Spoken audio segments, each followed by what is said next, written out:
آج میں بلوچ بھائیوں کے لیے ایک ایسی شخصیت کا تعارف کروانے جا رہا ہوں جس کو بلوچوں کی تاریخ میں سکندر اعظم کا خطاب دیا جاتا ہے، اور یہ سکندر اعظم کا لقب کس کو دیا گیا تھا؟ یہ بلوچوں کو ایک بہت مشہور سردار میر نصیر خان نوری کو دیا گیا تھا۔ یہ اس زمانے کی بات ہے، 18ویں سینچری کی بات ہے، جس کی میں جو 45 سال اس نے حکومت کی اور اس کے دوران اس نے جو اچیومنٹس حاصل کی، آئیے اس پہ ذرا میں آپ کو ان کی جو بھی پرفارمنس ہے میں اس کے حوالے سے اپنا تجزیہ پیش کرتا ہوں۔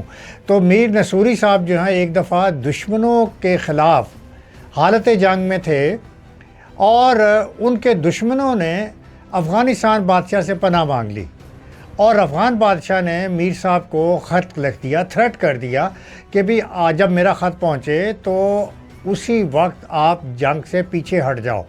تو نوری صاحب ہیں وہ اس وقت سچویشن کو سمجھتے ہوئے جب وہ خط پہنچا نوری صاحب کے پاس، تو نوری صاحب نے پیچھے ہٹنے کا فیصلہ کر لیا، اور جو بلوچ فوج تھی جو کہ کھانے کی تیاری کر رہی تھی، میر صاحب نے اس وقت ان کو نہ چاہتے ہوئے بھی اپنی فوج کو میدان جنگ سے کوچ کرنے کا حکم دے دیا۔ بلوچ جو روٹی پکانے میں مصروف تھے اور آٹا گوندنے میں مصروف تھے، اسی حالت میں واپس چلے گئے۔ اس واقعے کے بعد میر صاحب کو بہت ذلت محسوس ہوئی، اور انہوں نے کلات واپس پہنچتے ہی افغان بادشاہ کے خلاف بغاوت کر دی، یعنی جس نے ان کو تھریٹ دیا تھا خط لے کے۔ اور احمد شاہ ابدالی جو افغان کے اس وقت جو بادشاہ تھے، اور یہ وہی احمد شاہ ابدالی ہیں جن کو شاہ ولی اللہ نے خط لکھ کے انڈیا کے اوپر انہوں نے چڑھائی کرنے کا انہوں نے ریکویسٹ کی تھی۔ تو یہ احمد شاہ ابدالی کے خلاف بدلہ لینے کے لیے نکلے نوری صاحب، اور قلعہ بند ہو کر آخری سانس تک لڑنے کا فیصلہ کیا افغان بادشاہ کے خلاف۔ کئی ماہ تک بلوچوں کا محاصرہ کیا گیا، لیکن بلوچوں نے ہار نہیں مانی۔ آخر بلوچوں اور افغانوں کے درمیان، یعنی کہ ابدالی کے درمیان ایک معاہدہ ہوا، جس کے تحت افغان بادشاہ نے بلوچوں کے اندرونی معاملات میں دخل اندازی دینے سے انہوں نے کمٹمنٹ کر لی کہ، اور اس پہ دستخط کر دیے کہ وہ مداخلت نہیں کریں گے۔ اور اس طرح بلوچوں کے ساتھ اور احمد شاہ ابدالی کے ساتھ، یعنی کہ افغانوں کے ساتھ، دونوں نے ایک دوسرے ساتھ لڑنے کا فیصلہ کیا، اور بلوچ اور افغان ایک دوسرے کے بھائی بھائی بن گئے۔ پھر تقریباً 1765 کا واقعہ ہے کہ نوری صاحب افغان بادشاہ ابدالی کے ساتھ سکھوں کے مقابلے پہ آئے، اور سکھوں نے ظاہر ہے بغاوت کی تھی، اور اس جنگ کے دوران نوری صاحب سکھوں کے نرغے میں آ گئے، اور نوری صاحب پر ایک سکھ نے گولی چلائی۔ گولی نوری صاحب کو تو نہیں لگی، لیکن ان کے گھوڑے کو لگ گئی اور گھوڑا نیچے گر گیا۔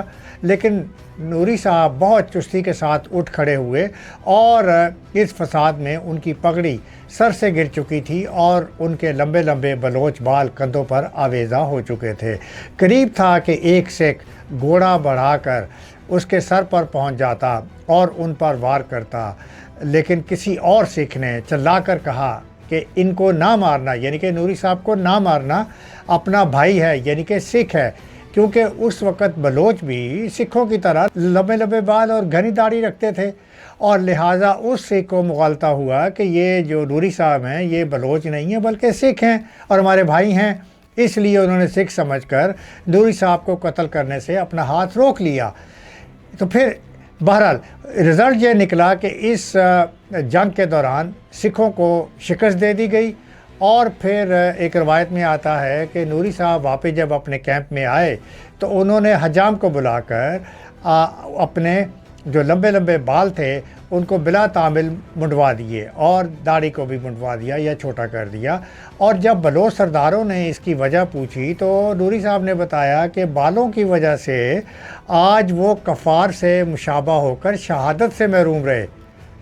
تو نور صاحب کی یہ دلیل سن کر جو بلوچ لیڈر بھی متاثر ہوئے، اور انہوں نے بھی نوری صاحب کی طرح اپنے بال کٹوا دیے، چھوٹے کروا دیے، داڑھی چھوٹی کروا دی، اور بلوچ لشکر کے لوگوں نے بھی یہ کام کر ڈالا۔ اس کے بعد نوری صاحب جو ہیں، اگر آپ کو معلوم ہو تو میں نے آپ کو بتایا کہ 18ویں سینچری کا ان کا یہ زمانہ ہے۔ انہوں نے 1749 سے لے کے 1794 تک انہوں نے رول کیا، تقریباً انہوں نے 45 سال تک بلوچستان پہ حکومت کی، اور ان کے دور کو بلوچستان کا سنہری دور کہا جاتا ہے۔ انہوں نے نہ صرف ریاست کلات کو توسیع دی، ان کی حدود میں اضافہ کیا، بلکہ ایک منظم فوجی اور سیاسی نظام کی بھی بنیاد رکھی۔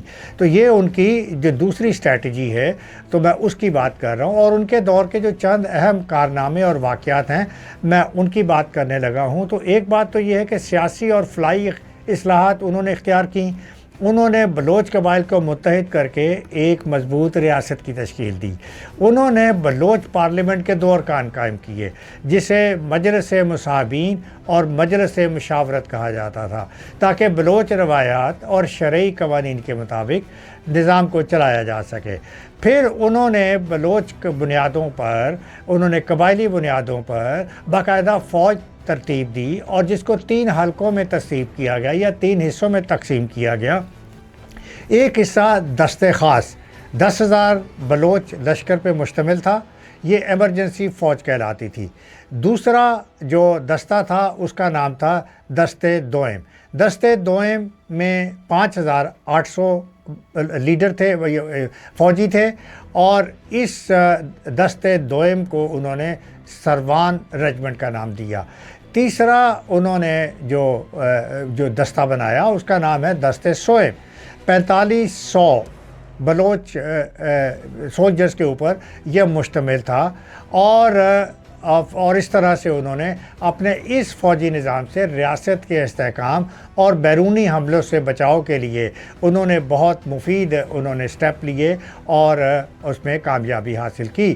اور اس کے علاوہ انہوں نے جنگی کارروائیاں اور ان میں توسیع بھی انہوں نے کی، اور اپنی زندگی میں 25 کے قریب انہوں نے جنگی مہمات چھیڑی، اور اپنے جو علاقہ ہے اس کو انہوں نے توسیع دی۔ اور پھر انہوں نے مکران پر 9 حملے افغانستان حکمرانوں کے باہمی اختلافات اور مذہبی صورتحال کو مد نظر رکھتے ہوئے انہوں نے مکران پر 9 مرتبہ حملہ کیا، اور اسے مکمل طور پر کلات کی ریاست میں شامل کر لیا۔ انہی کامیابیوں پر خلافت عثمانیہ نے انہیں غازی دین اور ناصر ملت محمدیہ کے خطابہ سے نوازا۔ آگے بڑھتے ہیں تو ایران کے اوپر چلتے ہیں۔ ایران میں بھی نوری صاحب نے کارروائیاں کی۔ انہوں نے ایران کے بلوچ علاقوں کو، جس میں دزک اور کسر کند وہ شامل تھے، ان پر قبضہ کیا، اور وہاں کے قبائل کو ایرانی تسلط سے آغاز کرایا۔ اس کے بعد اگلی ان کی جو فتح تھی وہ خراسان کی تھی۔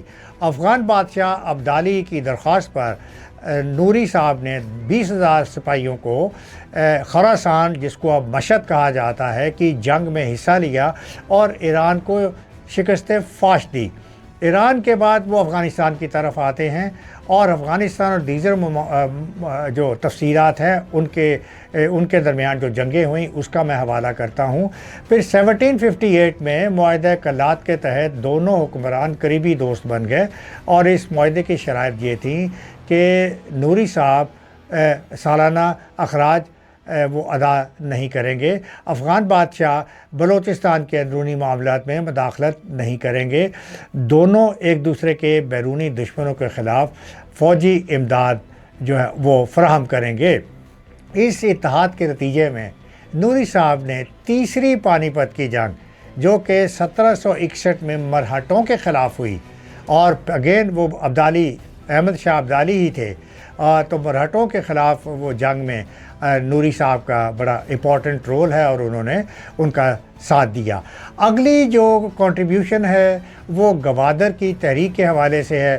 اس میں ایک بڑا دلچسپ واقعہ یہ ہے کہ نوری صاحب نے سلطنت عثمان کے فراری شہزادے سید سلطان کو پناہ دی تھی، اور اس لیے جب یہ شہزادے جو ہے یہ بعد میں جب بادشاہ بنا اور احسان مندی کے طور کے اوپر پھر اس شہزادے یا اس بادشاہ نے 1784 میں گوادر کی بندرگاہ کو نوری صاحب کے حوالے کر دیا، اور یہ وہی بندرگاہ ہے جس کو پاکستان نے 1958 میں خریدا۔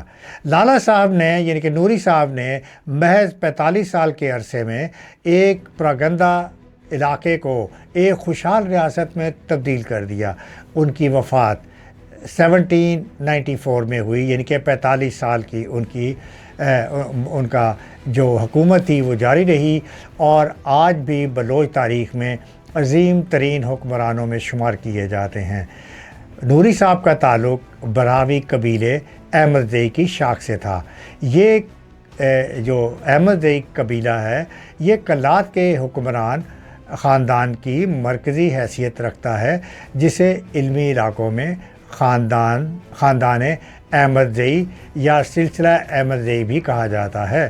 حالیہ تحقیق میں بھی آپ کو یعنی کہ نوری صاحب کو ناصر اول احمد زئی کے نام پہ یاد کیا جاتا ہے، اور آپ کے جو دور حکومت ہے اس کو آج بھی بلوچ یاد کرتے ہیں اور فخر کرتے ہیں کہ انہوں نے یا ان کی تاریخ میں ایک اتنا بڑا جنگجو اور ایک کامیاب لیڈر وہ پیدا ہوا۔ اجازت چاہتا ہوں، امید ہے آپ کو یہ ٹاک پسند آئی ہوگی۔ اپنا خیال رکھیے گا۔ اللہ حافظ۔